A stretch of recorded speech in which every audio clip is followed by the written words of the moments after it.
1. You will hear a man called Tim and a woman called Laura discussing preparations for their holiday. First, you have some time to look at questions 1 to 6.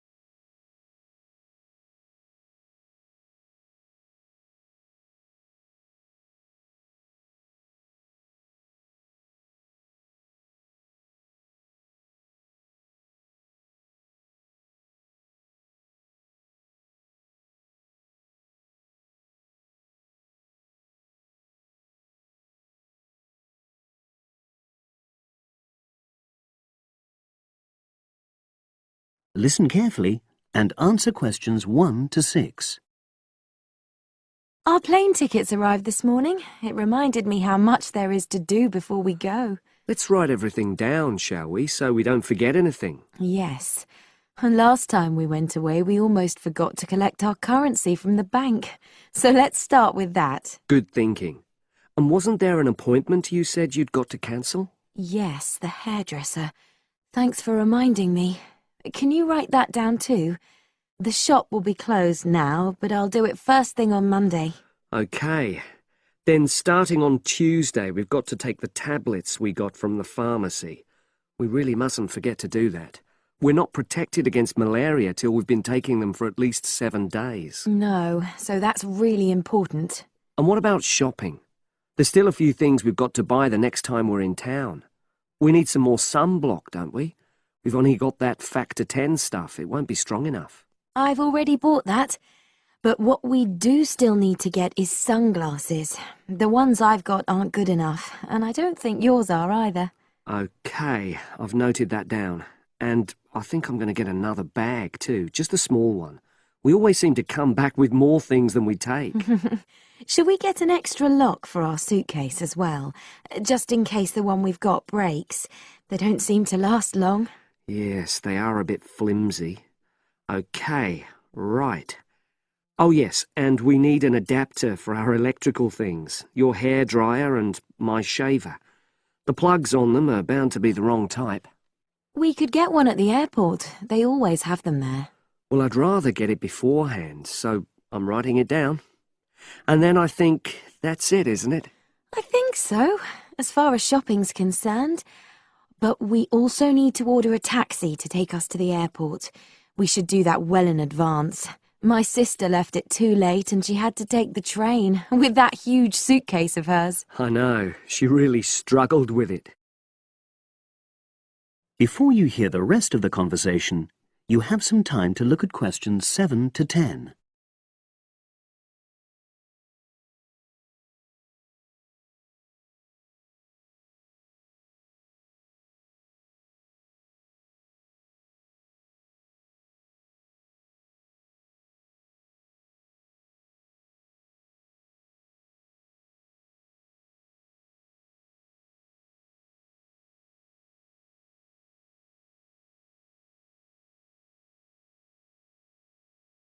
Now, let's see. Your mother said she'd come in regularly while we're away, so what do we want her to do?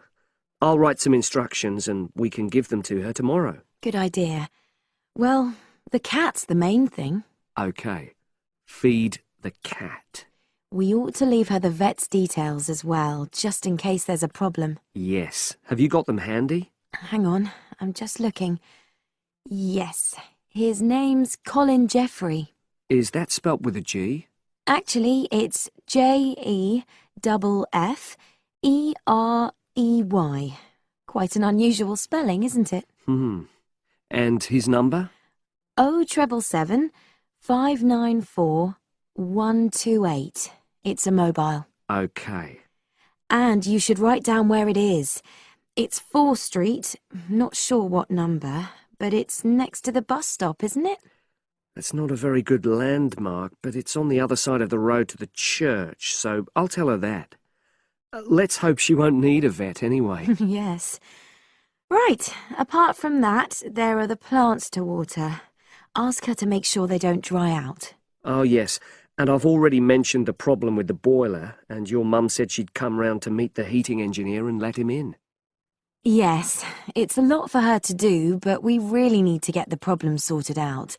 and the earliest date I could get an appointment was April the 30th. Isn't it the day after we go? Yes, we leave on the 29th, and she'll have to hang around till the job's finished. Oh, well, she won't mind, I'm sure. She likes helping people out. Yes, she does. OK. That's it then, I think. Unless you can think of anything else. Not at the moment.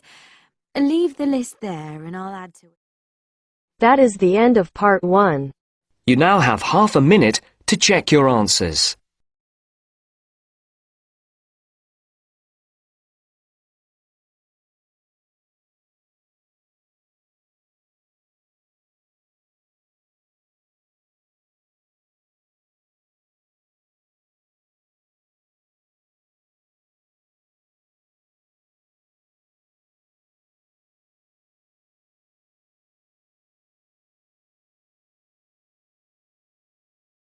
Now turns to part 2.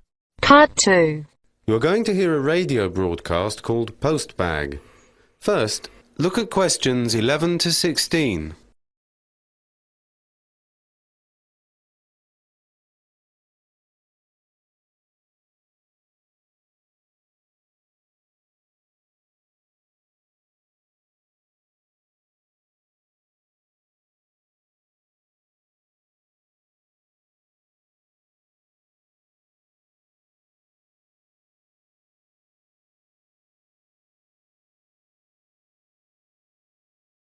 Welcome, and indeed welcome every Friday afternoon at 2:15 to Postbag, your chance as listeners to let us know what you think about our programs and current issues. This week, our Postbag has been virtually overflowing. Not that we are complaining, mind you. Many of you, in fact, a staggering 4,373 of you, to be precise, have completed Radio South's listener phone-in survey. Some general points. 83% of you think that the radio station has improved over the past year, and only 7% that it has got worse. Most of you think that the radio station provides an excellent service. That's a big thumbs up for Radio South. Some more statistics. A rather disappointing 64% of you did not like the start of the new international radio soap that began on Wednesday evenings last month. Many of you said that it was too vulgar and puerile, with no plot, no excitement, and only 17% said they liked it. We passed on your messages to the producer, and he said that he had received a number of letters and countless phone calls saying how innovative and modern the plot was. In fact, those figures for those listening had more than doubled for the second program. We'll have to wait and see how this one develops. And for 87% of you, the new starting time of 5 a.m. for the wake-up show went down really well. Only a small disapproval rating for this one. In fact, only 3%. Many of you said the earlier time is a real hit. Unfortunately, the wine show has not gone down well at all. It had a 15% approval rating and 25% who did not like it and 60% don't knows. Sadly, the main comment was that the program is downright boring. Maybe wine's going out of fashion. The full survey will be published next month and it is free on request. And now to our weekly letter slot. Before the radio broadcast continues, look at questions 17 to 20.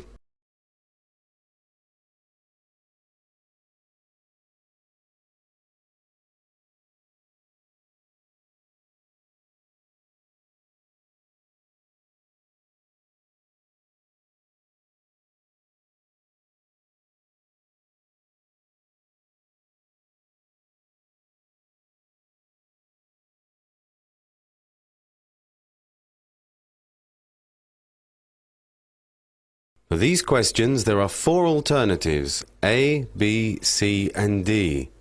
Decide which alternative is the most suitable answer for what you hear and circle the appropriate letter.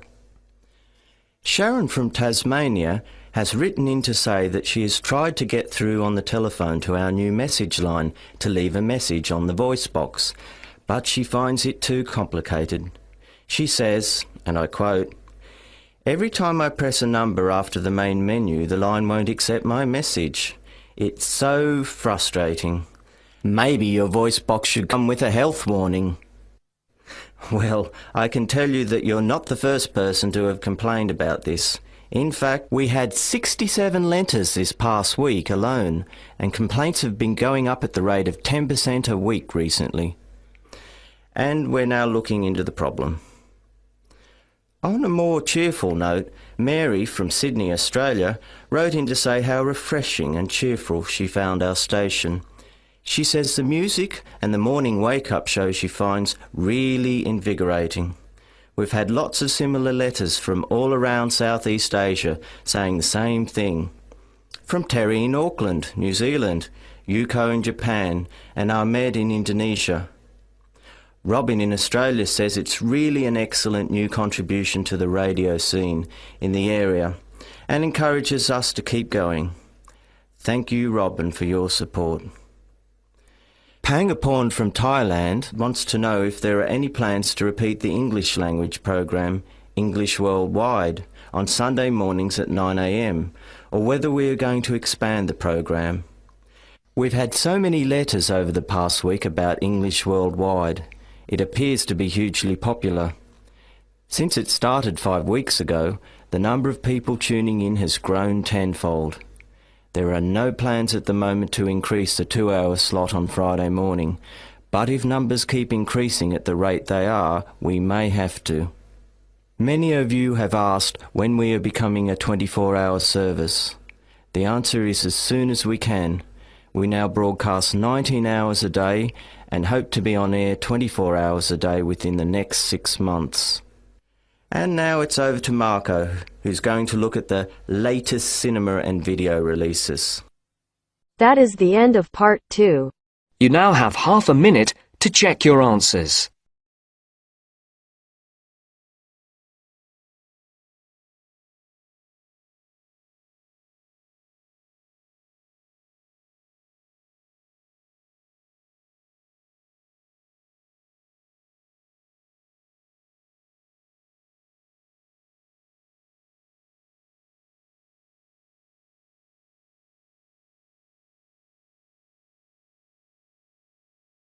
Now turns to part 3. Part 3. You will hear 2 undergraduates doing a research methods course. A girl called Leela and a boy called Jake having a seminar with their tutor. Now you have some time to look at questions 21 to 24.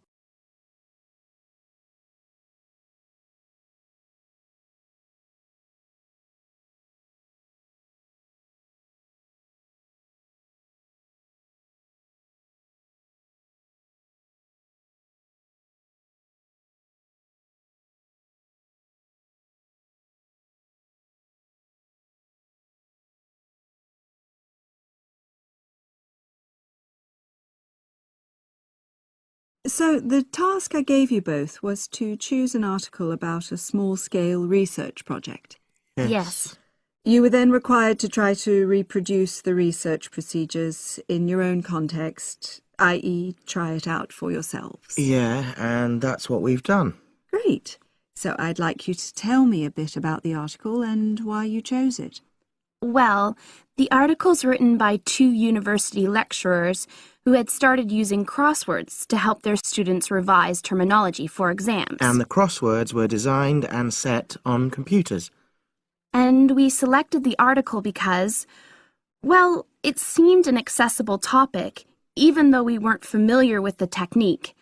You know, using IT to design crosswords for higher education. That's a good reason.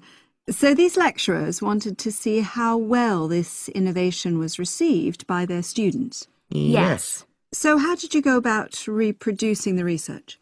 Well, we drew up a list of terms from one of our own modules and designed a crossword for revising these terms. Then we asked our classmates to try out the crossword and give us feedback, their opinions on how they felt about using the technique. Was it easy to find participants? It wasn't easy at first, but then we convinced them that by taking part in the research, they were actually benefiting themselves by preparing for an exam which is coming up later this term. And it worked. Good. So how did you find out what the students thought about doing the crosswords? A questionnaire. The original article used a 2-page long questionnaire. There were lots of excellent questions on it, but the whole section on difficulties using IT is now obsolete. Old-fashioned, even though it had only been written a couple of years ago. So you designed a shorter version? Yeah, then we sent it to the 40 students by email and got 28 replies. I was taken aback by the fact that everybody we talked to thought this was a good return. I mean, the responses were well written, people had taken a lot of care, but I was really disappointed with the low numbers. Yes, an important lesson to learn for an apprentice researcher. Yeah. Now you have some time to look at questions 25 to 30.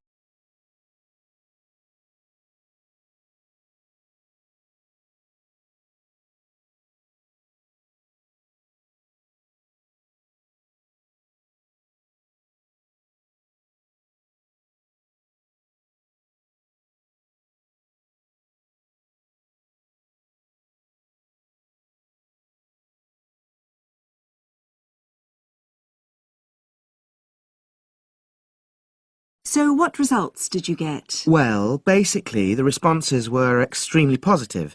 The students said that doing the crossword on a computer helped them really focus on the work in hand and not be distracted, which is something that commonly happens with other ways of doing revision. Yeah, that was really clear. But something that struck me was that having fun hardly featured in their responses, nor did anything to do with spelling of hard words, which I thought would be an obvious benefit. No? Okay.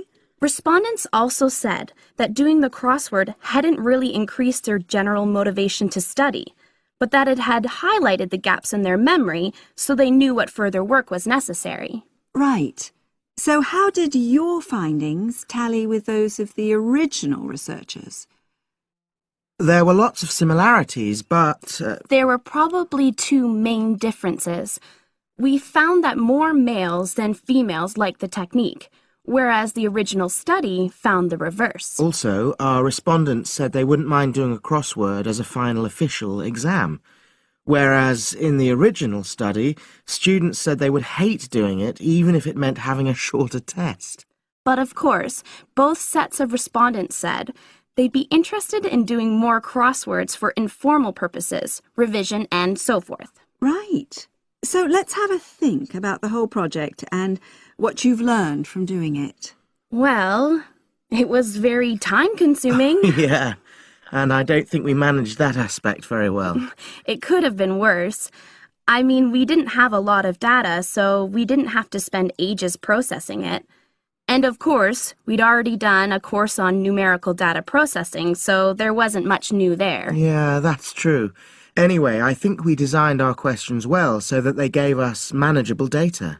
Yeah, it really helped having the original study to guide us, as it were. And that helped us to see what a good research instrument is. What a good questionnaire should be like. Absolutely. We got a lot from that. But when we were writing up the project, I'm not sure whether we'll know how to acknowledge the work of the original study. Our referencing. No, that's something we'll both have to work on in the future. Actually, that part's been great. Finding ways to share and support another person. That's the real plus from the project, learning ways to do that. Well, it's obviously been very successful. That is the end of part 3. You now have half a minute to check your answers.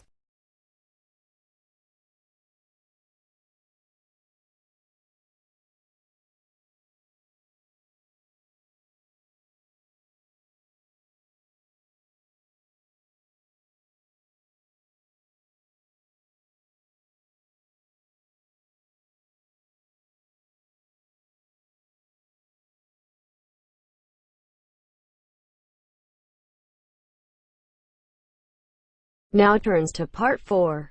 Part 4. You're going to hear a lecture delivered by an actress on the difficulties that actors and actresses experience after graduating. First, look at questions 31 to 40.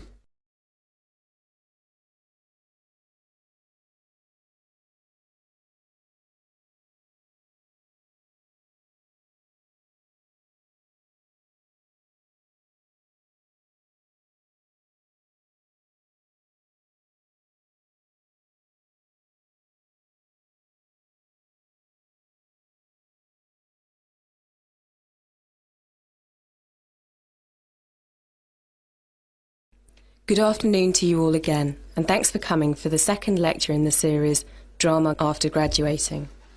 For those of you who weren't here last week, my name is Jennifer Mackenzie Davis, and I'm one of those lucky ones, an actress with a job. I'm going to talk to you today about the difficulties actors and actresses face finding work. Not that any of you need reminding. It's a jungle out there, and you've got to be very hungry to survive. Are you hungry? Well, I'm afraid you're going to have to be, because if you aren't, you might as well pack your bags and forget all about acting as a career. And not just hungry, but also resolute in getting what you want. And of course, persistent. Not to mention gifted. Between 80 and 90% of you will be out of work at any one time. You are joining a group of people whose average time in employment is 12 weeks a year for men and 7 weeks for women. Why do we do it? We must be mad. And yet there are thousands more waiting to take our places if we fail. Still hungry? Good. Because this is where the interesting bit starts. Now we've got the stats out of the way. First of all, where do you look for work? Well, there's the Stage Door, the weekly newspaper which occasionally has a couple of decent jobs in it. And then there's the weekly list of jobs called TCR. But you need to subscribe to that with friends. It's very expensive, especially if you're out of work. About £20. No, sorry, £25 for 5 weeks. Then there's your agent. You'll discover sooner or later that you need an agent if you want to have access to the best work available. But how do you get an agent? Well, unless you're really very lucky and get taken on by an agent who just likes the look of you, you have to get an agent to see you in a live performance. This could be a good part in a play which shows off your talents, or a film role, or just a show reel of you performing your best speeches. I must say, I don't really know which is harder. Getting the part without an agent in the first place, or getting an agent interested enough to come and see you. In other words, a real catch-22 situation. A word of warning. They don't usually travel more than a few hundred yards from their office. They're supposed to be working for you, but they actually behave like it's the other way round. As for showreels, if you want them to look at yours, you really need to tie them to a chair and force them to watch. You may find it difficult to get work without an agent, but it will be well nigh impossible without an equity card. Fortunately, things have changed. In the past, drama school students leaving here in July had what was known as a registered graduate equity card. This gave you 2 years to get an equity contract for work. Not that easy without experience, an agent or a full equity card. But even when you got your first job paid at equity rates, you received only a provisional equity card.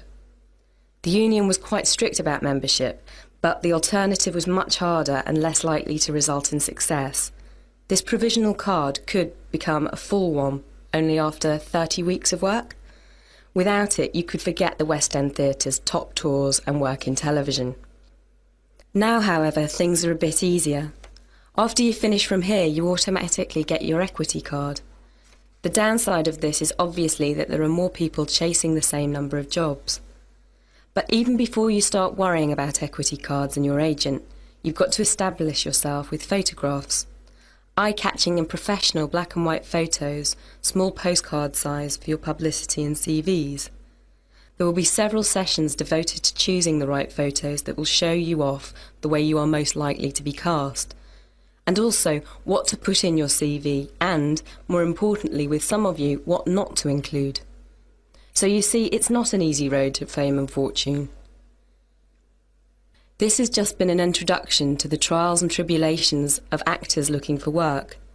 Next week we'll make a start on CVs, but now it's time for a 10-minute tea break, followed by a question and answers session. That is the end of part 4. You now have half a minute to check your answers.